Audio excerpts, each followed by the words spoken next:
Wassail, beautiful people. So, thank you all so much for those who purchased Liffruma, the deck. It's available on liffruma.com, and you've been amazing.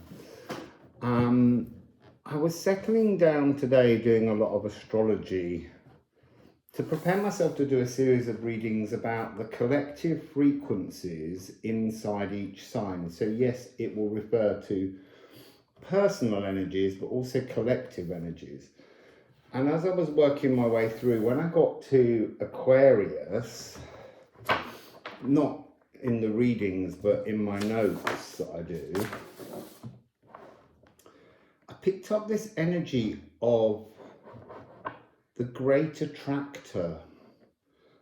And as I dug in and went through,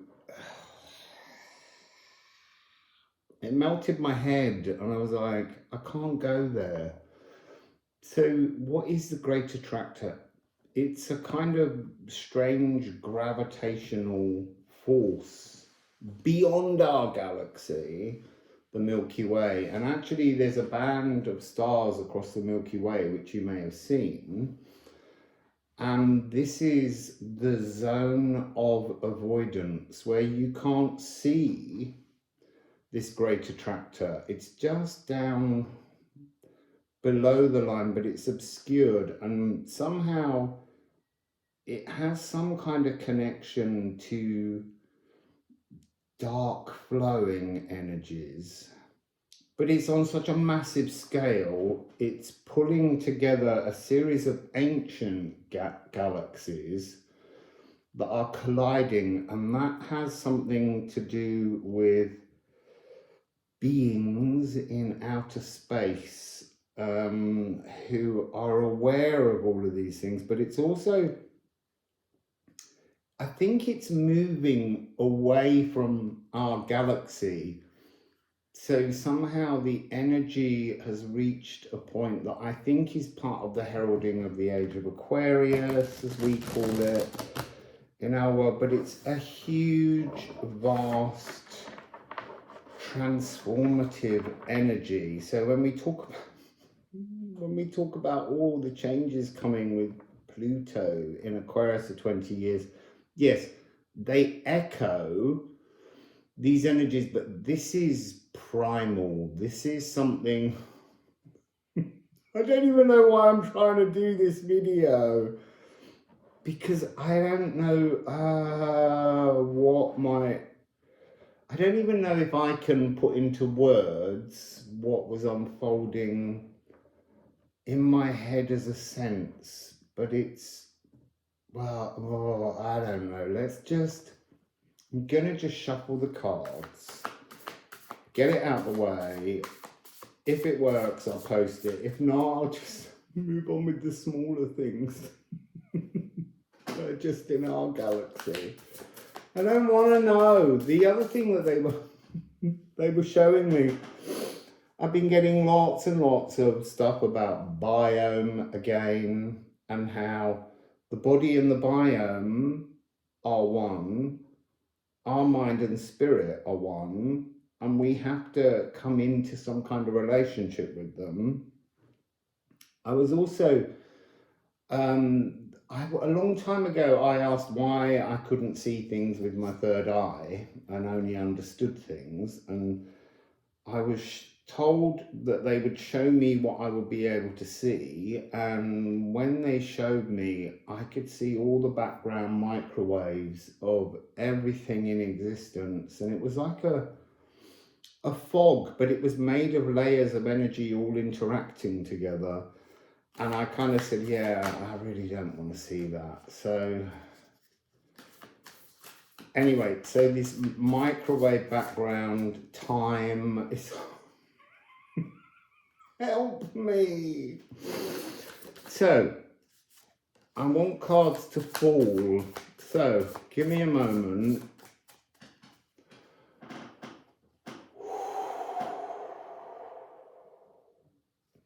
The great attractor. The great attractor.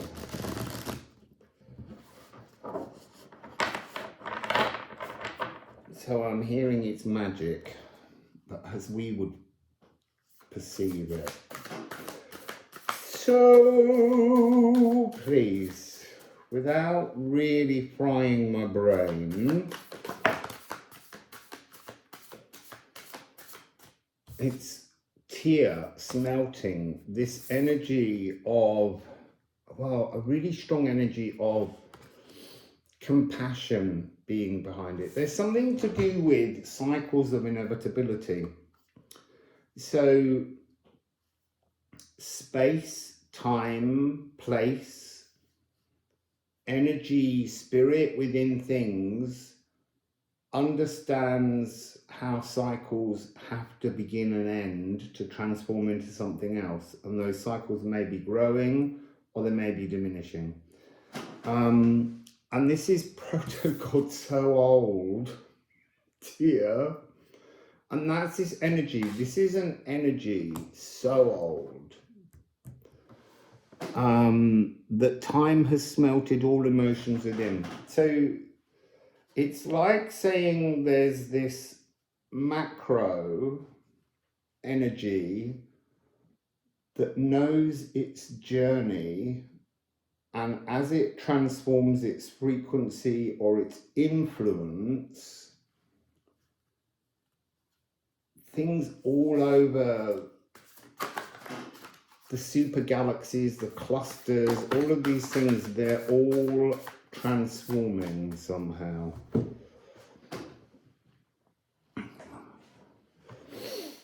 So, that's me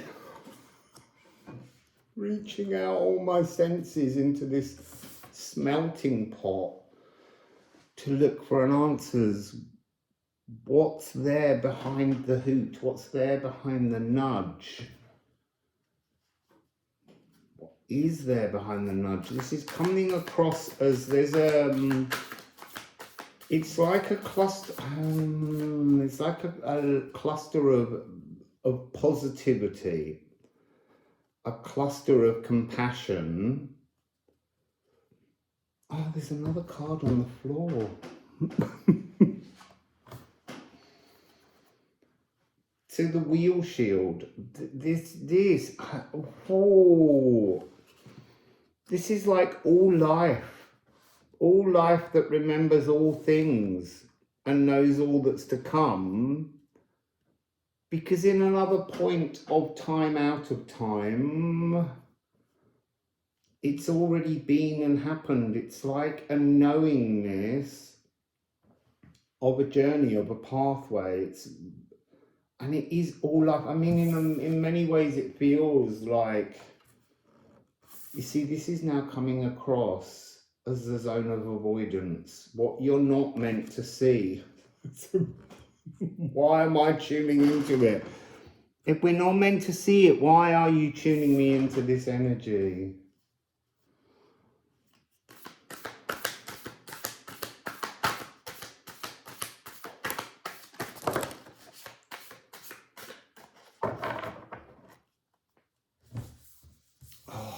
So fascinating. So we have 5 cards, and it begins with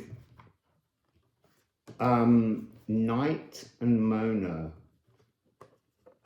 There's something, it's not to do with the moon though, it's to do with tuning, it's to do with frequencies. This is all way outside of the Milky Way. So the moon, all of our planets are, I wanted to say, a kind of trivial within this energy reading.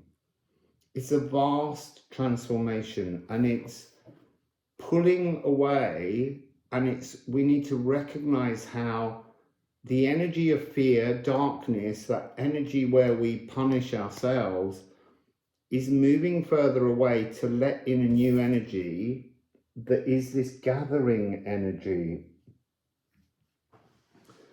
So they're showing me tangled stitches. They're showing me when you're on a sewing machine and you whiz through a line, and then when you turn it over, there's a whole load of loops. They're all these cycles caught behind. and somehow the fabric's snagged, but now that fabric is being smoothed into a new frequency. And it's interesting, this is the only one that's reversed. All of the pains are being reduced for those that wish to smelt with tear, compassion towards frequencies. And it's, again, it's really big.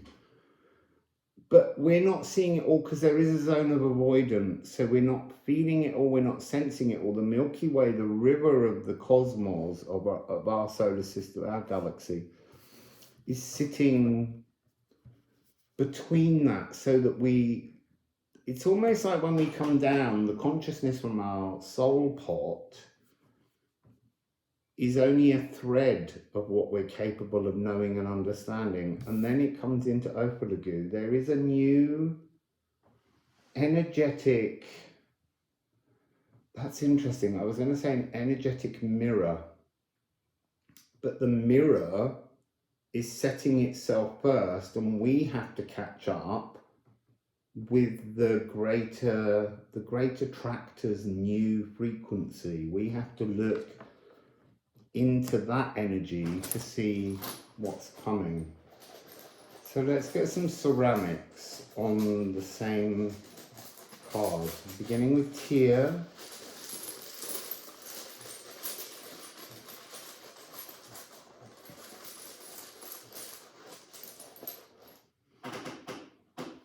Oh, you see, so here we have Harteka. So there is some kind of, as we go through this transformation, there is an energy, a disruptor, a discomfort, and that's been going on. So they're saying throughout the whole of the 20th century, we've not recognized, but we've been cloaked. And we're reaching through now with our senses, and there's something about the sixth sense becoming more awakened within everybody. Because this gathering card is talking about this age of Aquarius. I mean, the other day that was like a Pluto energy, but now this is like a cosmic inevitability. Energies are changing, recognizing new frequencies, new tunes that calm the darkness. So, Ulala.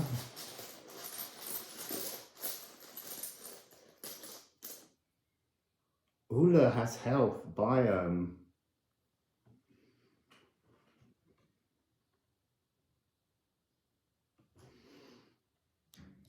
There's something very important about the fact that it has a dot and it's a stung rune. It's about recognizing the point at which our consciousness and our biome and body connect in with us, in balance, in the new frequency. There's still something about the levels of mucus in people acting as some kind of system to remove not unwanted biome, but biome that's no longer necessary. It served humanity throughout time, but it's transforming. And then we have Knarfa, which is the key that needs taking out of the lock. We all have to, and it has that energy of traditions and fears and things we cling to for comfort is being taken out. It's almost, this is the energy of the Gununga Gap as it's stretching the great attractor, as it's pulling away from the Milky Way. It's somehow reducing the locks that we keep, the things that we chain in, the things that we hold dear are now being shed and transformed. And that isn't just our consciousness of all living things, but it's also somehow our body and biome.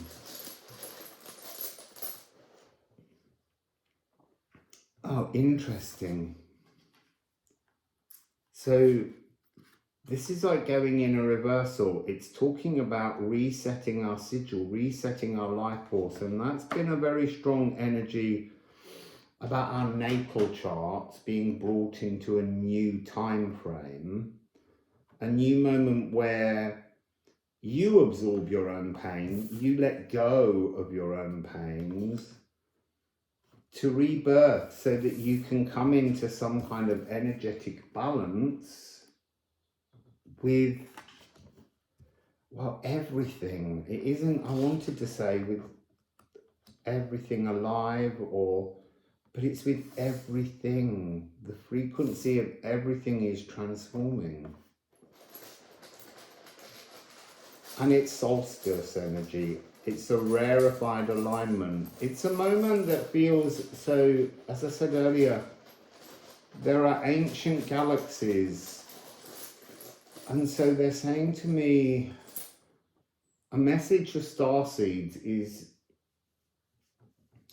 you believe you come from certain planets, but actually what they're saying is they're the closest lives within this galaxy that you have some kind of conscious memory of, but actually you come from way outside of our gallery, this galaxy. This interesting, because now they're showing me people viewing all their lives, like your soul knows all of the lives, and it sits and watches how it's almost like it likes, your soul likes to go and watch the lives where you transform, rather than those kind of elven-like to Liffrumic lives that we lead, because it has a fascination. So here we have you. So that's talking about within this gallery is recognizing the elements of you that are you, and the elements of you that are on such a vast macro frequency that this me, us now, is so limited but so full of potential, because the truth behind us is this vaster, wonderful Gaderung energy, the gathering. There's something about speed, like a quickening, a coming together.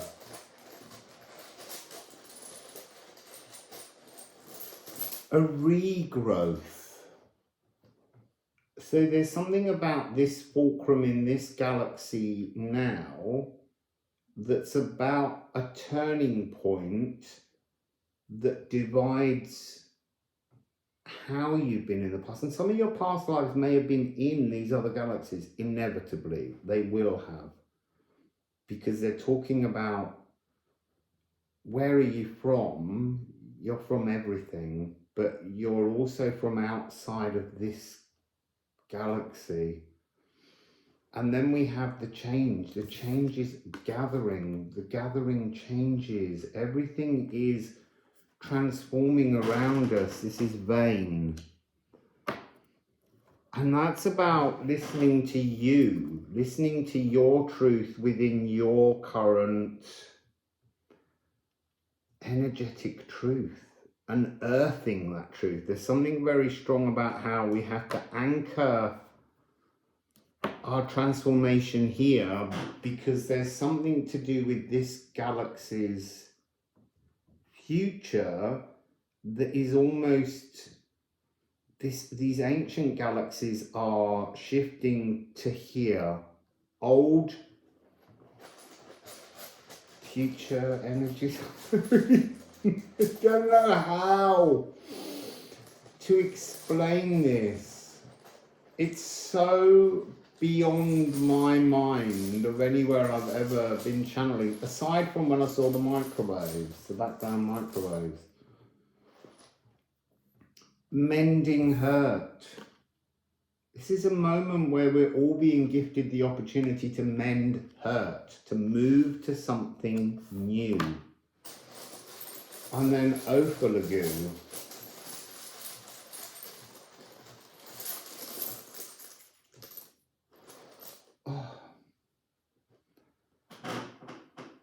So we've got Egel again at the end. This is talking about macro and micro, how the mirror of all life and the zone of avoidance on a micro level is letting in this new energy. It's transforming us and our relationship to our body and our biome. And that's bringing out, I want to say illnesses, but I want to also say distortions that you've got to pass through, we've all got to pass through. So I'm not sure, I might just ask for one last card. I really don't want to sit in this energy for very long because it really has been doing my head in all morning.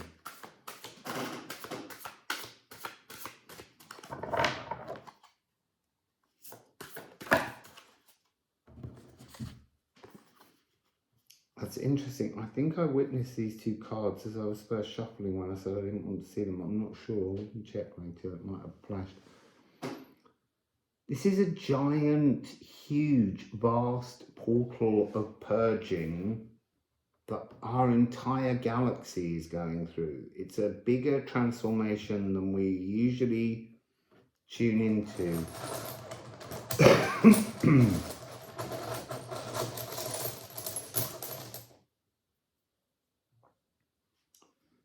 And this one is Condor.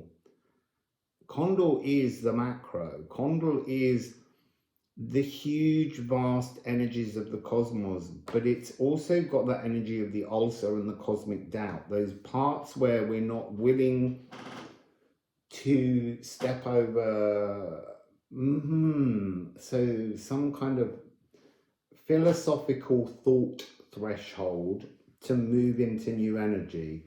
And it's about purging. We have to accept that there is a purging taking place, and it's Gifu. This is a gift. This moment in time is absolutely a gift, but it's, so they're saying it's what you put in creates the vastness or the potential of the new gifts that are coming in, and that's to do with acceptance. My guts are gurgling. They're on. I've been doing it all day. So yeah, there's some kind of gift that's coming towards us, but it's what we desire or we allow to go into our purging will create the vastness or the narrowness of our emergence. And it's almost like it doesn't matter how awakened you are to this. So I'm being shown 3-6 again at the end. We have to become the mirror. The 3-6 and the 6-3 and the 3-6. It's all about a transformation of energy. But everybody is going through this. Everybody will pass through this frequency, whether you're awakened to it or not. So the more awake you are, the more you can put into your moment of purging, this transformation. And I don't know how long it takes. But all I've been getting this morning is the energy of vast, way longer cycles coming down from the macro, coming down from this cosmic great attractor, and it flowing into our galaxy, which is still vast compared to our personal energies, and creating new frequencies, new gathering healings. I mean, that's what this is about. It's about healing existence and preparing this galaxy for. So that's interesting. They're almost putting into my head the notion that when we think of ourselves as being attached to particular places on a kind of star seed formation, some of them are future memories. So they're like, you need to activate and prepare for that future life, because something is happening now in this galaxy that will transform the energy and fill the frequencies with less darkness, but will transform like a marker point, like it is the halfway mark between, and it's not your past lives and your future lives, it's your whole existence at this point in time is being given this opportunity, this gift to move through to some kind of new frequency. And it is vast, and you don't need to tune into it. It does your head in, but it just wants you to acknowledge that place, that space, that time that you think of as past is actually both your future and your present. It's all part of an energy that you've got to somehow filter through and open back out. So that's the great attractor, apparently. Wassail, beautiful people.